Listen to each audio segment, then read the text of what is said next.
I think it's been an interesting day for me personally. If I really look at all the presentations, 16 of them today, and really see what's been one takeaway which I'm taking out of it. I think most of the organizations and individuals in L&D function are really looking at how do we make a business impact and not really create a program or curate a course just because we need to administer something to people. So I think that real transformation which I am seeing in the journey is how do I solve for a business problem versus just administer a program. Awesome. I think the whole experience was learning a lot of new things because the caselets were amazing. Everyone presented a new concept and the ideas. Although there were some repetitions in some of them, the quality of presentations, I would rate them very high. So first and foremost thing, I take this opportunity to really compliment the People Matters team because personally I feel it's a great initiative initiated by People Matters. It's a great platform not only from an awards point of view, I would say, but also from a learning point of view because it's a platform where people from different industries come together and they actually tend to learn a lot of new things.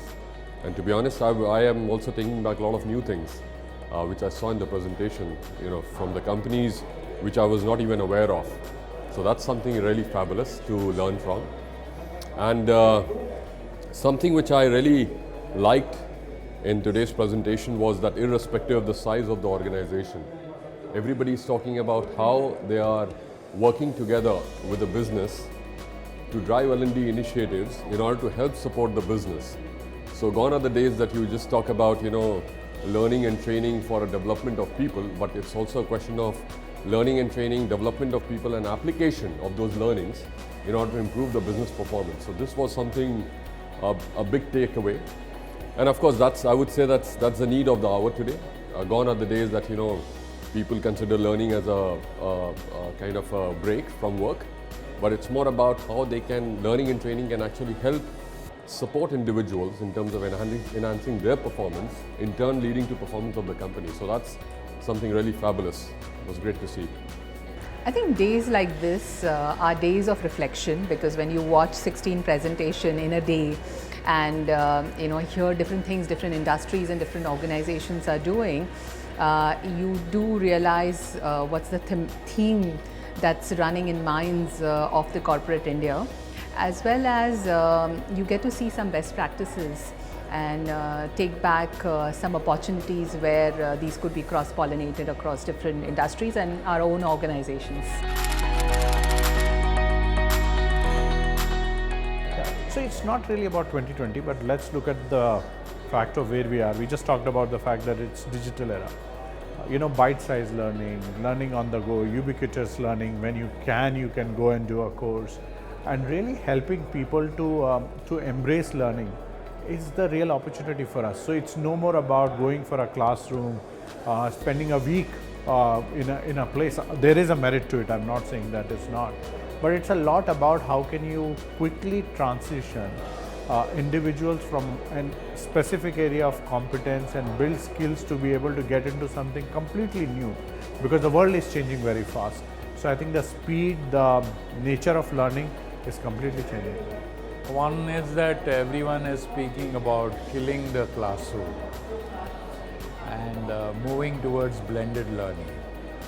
So digitization is also used very heavily now as a main methodology or pedagogy in the learning space, and that's the trend primarily I see. Micro learning is another trend. I have small bites. The use of gadgets is another trend. So these are some of the things I've noticed. So I would say that for me, when you talk about L&D as a stream or as a function, it's always a very continuous improvement kind of a function. It's always exploratory, and whatever you keep on trying new things, you keep on institutionalizing new things and ensuring that these new things we actually end up implementing. So from a learning and training point of view, or I would say that we have still, till now also from a learning and training point of view, we have just scratched the surface on aspects like AI, how we are leveraging AI to help support the development journey of the people. So that's something I would say maybe on a scale of 1 to 10 we would be, as an industry, we would be maybe in the range of 3 or 4.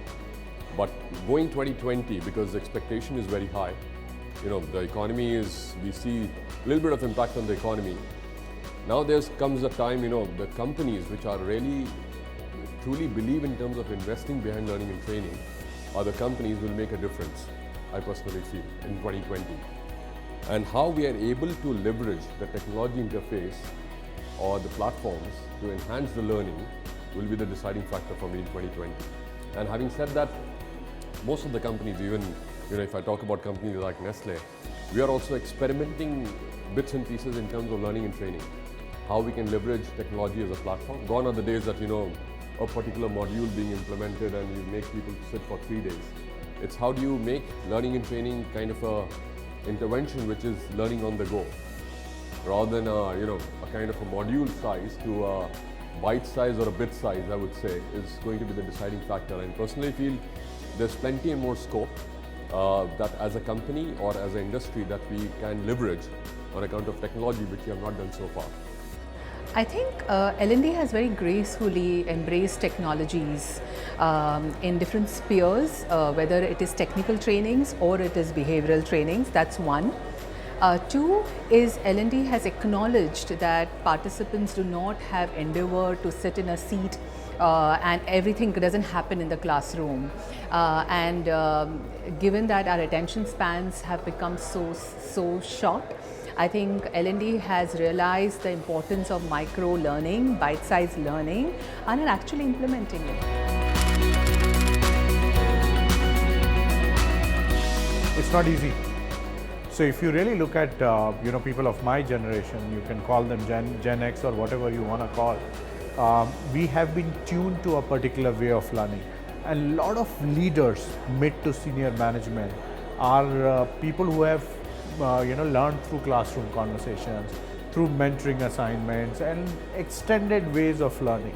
So for them to completely change and use a different methodology and get comfortable, it's a significant change, and I think people need to get comfortable with it. So classical point of view of L&D is you develop people internally.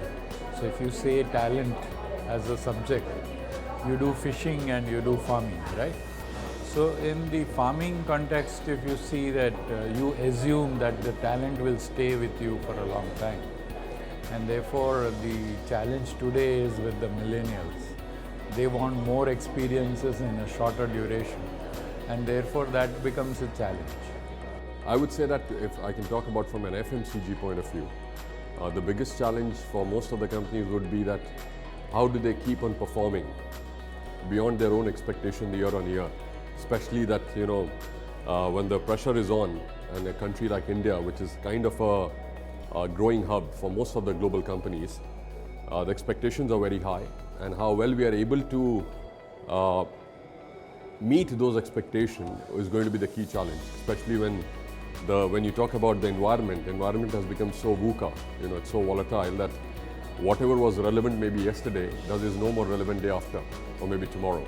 So that's how we are able to adapt with the changing needs of the external environment is going to define whether you'll be able to meet the expectation of growth, because that's the story going forward. I think everybody is trying to predict future and the capabilities that are going to be required to build future-ready organizations. And everybody is aware about the importance of building a learning culture with very strong digital leadership as well as very strong digital capabilities for tomorrow.